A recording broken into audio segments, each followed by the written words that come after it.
Hi everyone, welcome back to my YouTube channel. ಇದು official ಆಗಿ first blog ಅಂದ್ಕೊಳ್ಳಿ, because ಲಾಸ್ಟಲ್ಲಿ ನಾನು ಹೇಳಿರಲಿಲ್ಲ, ಹಾಗೆ ಸ್ಟಾರ್ಟ್ ಮಾಡಿದ್ದೆ. ಕಮೆಂಗ್ ನಾವು ಊರಿಗೆ ಹೋಗ್ತಾ ಇದ್ವಿ, ಬೇರೆ ಒಂದು ಕಡೆ ಅಜ್ಜಿಗೆ ಹುಷಾರಿರಲಿಲ್ಲ, ಇನ್ನೊಂದು ಕಡೆ ಹಬ್ಬ ಇತ್ತು, ಲೈಕ್ ಜಾತ್ರೆ. ಸೊ ನಾವು ಪ್ಲ್ಯಾಂಡಾಗಿ ಏನು ಮಾಡಿಲ್ಲ, ಸಡನ್ನಾಗಿ ಹೋದ್ವಿ. ವೇರ್ ಯು ಕ್ಯಾನ್ ಸಿ, ನಾನು ನೋಡಿ ಫುಲ್ ಮಂಜಿದೆ, ಫುಲ್ ಕ್ಲೌಡಿ, ಫುಲ್ ಚಳಿ ಇತ್ತು. ಬೆಳಿಗ್ಗೆ ಟಿಫನ್ ಮುಗಿಸ್ಕೊಂಡು ಚಿಕ್ಕಪ್ಪಗೆ ವೆಯ್ಟ್ ಮಾಡ್ತಾಯಿದ್ವಿ. ಹಾಗೆ ಚಿಕ್ಕಪ್ಪನೂ ಬಂದರು, ಕಾರಲ್ಲಿ ಹೋದ್ವಿ ಮನೆಗೆ. ಹಾಗೆ ವ್ಯೂಸ್ ನೋಡ್ಕೊಳ್ತಾ ಹೋದ್ವಿ. ಚಾನಲ್ ಥರ ಹರಿಯುತ್ತೆ ಅಲ್ಲೆಲ್ಲ. ನೆಕ್ಸ್ಟ್ ಸ್ನಾನ ಮಾಡಿಕೊಂಡು ತಾತ ಮನೆಗೆ ಹೋಗ್ತಾಯಿದ್ವಿ. ಅಲ್ಲೂ ಇದೇ ಥರ ಚಾನಲ್ಸ್ ಎಲ್ಲ ಇದೆ. ಅಲ್ಲಿಂದ ಬಂದ್ವಿ ಕಮಿಂಗ್ ಟು ದ ಹೊಲ. ಇದು ನಮ್ಮ ಹೊಲ. ವೇರ್ ಈವ್ನಿಂಗ್ ಆಗಿತ್ತು, ಹಾಗೆ ಹೋಗೋಣ ಅಂತ ನಾನು ನನ್ನ ತಂಗಿ ನಮ್ಮ ಅಕ್ಕ ಹೋಗಿದ್ವಿ.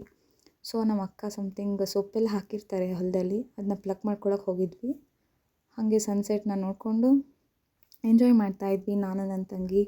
ಸುಮಾರು ದಿನ ಆಯಿತು ಹೋಗಿ, ಊರಿಗೆ ಹೋಗಿದ್ವಿ. ಸೊ ಇಲ್ಲಿ ಒಂದು ಕಾಲಿಫ್ಲವರ್ ಮತ್ತು ಬೀನ್ಸ್ ಹಾಕಿದ್ದಾರೆ. ನಮ್ಮ ಅಣ್ಣ ಮತ್ತು ನನ್ನ ತಮ್ಮ ವರ್ಕ್ ಮಾಡ್ತಾರೆ ಇಲ್ಲಿ.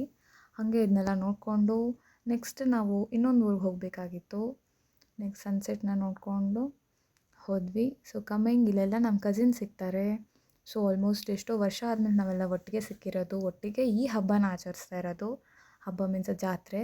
ವೇರ್ ನಾವು ಚಿಕ್ಕ ವಯಸ್ಸಲ್ಲೆಲ್ಲ ಆಟ ಹೋಗ್ತಾ ಇದ್ವಿ, ಬಟ್ ಇವಾಗ ಯೂಶ್ವಲಿ ಎಲ್ಲ ದೊಡ್ಡವರಾಗ್ತಾ ಬೇರೆ ಬೇರೆ ಓದ್ತಾ ಎಲ್ಲ ಚೇಂಜಸ್ ಆಗ್ತಾ ಇರುತ್ತೆ. ಆಫ್ಟರ್ ಸ್ಕೂಲ್ ಲೈಫ್ ನಾವು ಯಾವ ಥರ ಈ ಥರ ಸಿಕ್ಕೇ ಇರಲಿಲ್ಲ. So it was nice. ಜಾತ್ರೆ ಸ್ಟಾರ್ಟ್ ಆಗಿಲ್ಲ ಇನ್ನು, ಬಿಕಾಸ್ ನಾಳೆಯಿಂದ ಸ್ಟಾರ್ಟು. ನಾವು ನೆಕ್ಸ್ಟ್ ಹಿಂದಿನ ದಿನವೇ ಹೋಗಿದ್ವಿ. ನಾಳೆ ನಮಗೆ ಬಸ್ ಇತ್ತು ಅಂತ ಹೋಗಿರಲಿಲ್ಲ. ಸೊ ಭಜನ್ಸ್ ಎಲ್ಲ ಸ್ಟಾರ್ಟ್ ಆಗಿರುತ್ತೆ, ಅಲ್ಲಿ ನೋಡ್ಬೋದು ನೀವು, ಭಜನ್ ಸ್ಟಾರ್ಟ್ ಆಗಿದೆ. ಸೊ ಹಾಗೆ ಸ್ವಲ್ಪ ಚಾಟ್ಸ್ ತಿನ್ಕೊಂಡು ಎಲ್ಲ ಎಂಜಾಯ್ ಮಾಡ್ಕೊಂಡಿದ್ವಿ. ಕಮಿಂಗ್ ನಾವು ರೀಲ್ಸ್ ಮಾಡೋಣ ಅಂತ ಪ್ಲ್ಯಾನ್ ಮಾಡ್ಕೊಂಡಿದ್ವಿ. Reels was ultimate. ನಾವು ರೀಲ್ಸ್ ಮಾಡ್ತಾ ಇದ್ದೀವೋ ಇಲ್ಲ ಬರೀ ಚಿಟ್ ಮಾಡ್ಕೊಂಡು ಆಟ ಆಡ್ಕೊಂಡು ನಕ್ಕೊಂಡಿದ್ದೀವೋ ಅಂತ ಗೊತ್ತಿರಲಿಲ್ಲ. But it was so good time actually spend ಮಾಡಬೇಕು. ದೆನ್ ನೆಕ್ಸ್ಟ್ ಡೇ ಅಂತೂ ಫುಲ್ ಚಳಿ ಗಾಯ್ಸ್, ಫುಲ್ ಚಳಿ. ಸೊ ಬೆಳಗ್ಗೆ ನಮ್ಮ ತಮ್ಮ ನೀರು ಕಾಯಿಸ್ತಾ ಇದ್ದ, ಅದೇ ಟೈಮಲ್ಲಿ ನಾನು ಹೋಗಿ ಸ್ವಲ್ಪ ಬಿಸಿ ಕಾಯಿಸ್ಕೊಂಡು ಹಾಗೆ ವ್ಯೂನ ನೋಡ್ತಾ ಇದ್ದೆ. ಸೊ ಈ ಥರದಲ್ಲಿ ಸ್ನಾನ ಮಾಡಬೇಕು, ತುಂಬ ಚೆನ್ನಾಗಿರುತ್ತೆ. ಆ್ಯಂಡ್ ಹಾಗೆ ನಿಮಗೆ ತೋರಿಸ್ಬೇಕು ನಮ್ಮ ಮನೆ ಹತ್ರ, ನಮ್ಮ ಅಜ್ಜಿ ಮನೆ ಹತ್ರ ಯಾವ ಥರ ವಾಟರ್ ಕನೆಕ್ಟಿವಿಟೀಸ್ ಇದೆ ಅಂತ. ಸೊ ಬೋರ್ ಇದೆ, ಬೋರಿನ ಹತ್ರನೇ ಚಾನಲ್ ಇದೆ. And it's so good view ಗೊತ್ತಾ ನಿಮಗೆ. ಬೆಳಗ್ಗೆ ಫ್ರೆಶ್, ಲೈಕ್ ಪವರ್ ಇದ್ದರೆ, ಕರೆಂಟ್ ಇದ್ದರೆ ಇದು ವರ್ಕಬಲ್ ಇರುತ್ತೆ. Wear it is must needed. ಹಾಗೆ ಇವರು ನನ್ನ ಬ್ರದರ್ಸ್, ವೇರ ಅಣ್ಣ ಮತ್ತು ತಮ್ಮ, ದೇ ಆರ್ ಲೈಕ್ ಫಾರ್ಮರ್ಸು. ಅವರು ಕಾಲಿಫ್ಲವರ್, ಕ್ಯಾಬೇಜ್, ಕಾಲಿಫ್ಲವರ್ನ ಮಾರಕ್ಕೆ ತೊಗೊಂಡೋಗ್ತಾ ಇದ್ದಾರೆ. ಆ್ಯಂಡ್ ದೇ ಆರ್ ನಾ ಆ್ಯಂಡ್ ಫುಲ್ ಚಳಿ ಗಾಯ್ಸ್, ಹೆವಿ ಚಳಿ. ಆ ಸೈಡಂತೂ ಬ್ಯಾಂಗ್ಳೂರ್ಗಿಂತ ಜಾಸ್ತಿ ಆಗಿದೆ ಅನಿಸುತ್ತೆ ಮೇ ಬಿ. ಆ್ಯಂಡ್ ಇದು ಸುಮಾರು 10 o'clock ಅಲ್ಲಿ ಅಪ್ಪ, ತಂಗಿ ಮತ್ತು ನಮ್ಮ ಬ್ರದರ್ಸ್ ಸ್ವಲ್ಪ ಕೆಲಸ ಮಾಡ್ತಾಯಿದ್ರು. ಈ ಕಡೆ ಅಮ್ಮ ಮತ್ತು ಅಕ್ಕ ಇನ್ನೊಂದು ಥರ ಕೆಲಸ ಮಾಡ್ತಾಯಿದ್ರು. ನಾನು ಇವ್ರನ್ನೆಲ್ಲ ನೋಡಿಕೊಂಡು ವೀಡಿಯೋ ಮಾಡಿಕೊಂಡು ಟೈಮ್ ಸ್ಪೆಂಡ್ ಮಾಡ್ತಾಯಿದ್ದೆ. ಇದು ಮಧ್ಯಾಹ್ನ ನಾನು ಅಮ್ಮ ಕೂತ್ಕೊಂಡಿದ್ವಿ. ಈ ಕಡೆ ಅಜ್ಜಿ ಜೊತೆ ಮಾತಾಡ್ಕೊಂಡು ಕೂತ್ಕೊಂಡಿದ್ವಿ. ಅಜ್ಜಿನ ಸ್ವಲ್ಪ ಬಿಸಿಲಿಗೆ ಕರ್ಕೊಂಬಂದಿದ್ವಿ, ಸ್ವಲ್ಪ ಸನ್ಲೈಟ್ ಎಫೆಕ್ಟ್ ಇರಲಿ ಅಂತ.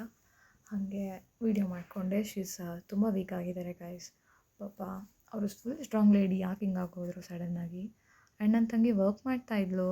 ಸೊ ತಂದೇನೋ ಅದು ಇದು ಅಂತ ಕೊಡ್ತಾಯಿದ್ಲು. ಇದು ಈವ್ನಿಂಗ್ ಬರಬೇಕಾದ್ರೆ ಅಪ್ಪ ಅಜ್ಜಿ ಮಾತಾಡ್ತಾಯಿದ್ರು. ಸೊ ಸ್ಟ್ರಾಂಗ್ ಇರೋಕ್ಕೆ ಹೇಳ್ತಾಯಿದ್ರು. She is strong actually, she will be strong, she will always be strong. And ನಮ್ಮ ಬಸ್ ಬಂದು 8 ಗಂಟೆಗಿತ್ತು. ನೀವೆಲ್ಲ ವೆಯ್ಟ್ ಮಾಡ್ತಾಯಿದ್ವಿ. ಚಿಕ್ಕಪ್ಪ ಬಂದಿದ್ದರು ಡ್ರಾಪ್ ಮಾಡೋಕ್ಕೆ. ಸೊ ಬಸ್ ಬಂತು, ನಾವು ಹೋದ್ವಿ. But the thing is, next day morning ಅಂತೂ 2 ಗಂಟೆಗೇನೋ ಸ್ಟಾಪ್ ಆಗಿದ್ದು ಬಸ್ಸು. 6 ಗಂಟೆವರೆಗೂ ಒಂದೇ ಕಡೆ, ಅದು ನಿಯರ್ ಬೈ ದಾವಣಗೆರೆ ಸಮಥಿಂಗ್ ಅಲ್ಲೇ ಇತ್ತು. ಕೊನೆಗೆ ಬ್ಯಾಂಗ್ಳೂರು ರೀಚ್ ಆಗೋ ಅಷ್ಟರಲ್ಲಿ 11:30 ಮೇಲಾಗೋಯಿತು. ಮನೆಗೆ ಬರೋ ಅಷ್ಟರಲ್ಲಿ 12 ಆಗೋಯಿತು.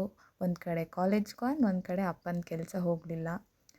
ಇದು ಆಗಿತ್ತು ನನ್ನ ಫಸ್ಟ್ ವ್ಲಾಗ್. ಇಷ್ಟ ಆದರೆ like, share, subscribe for more.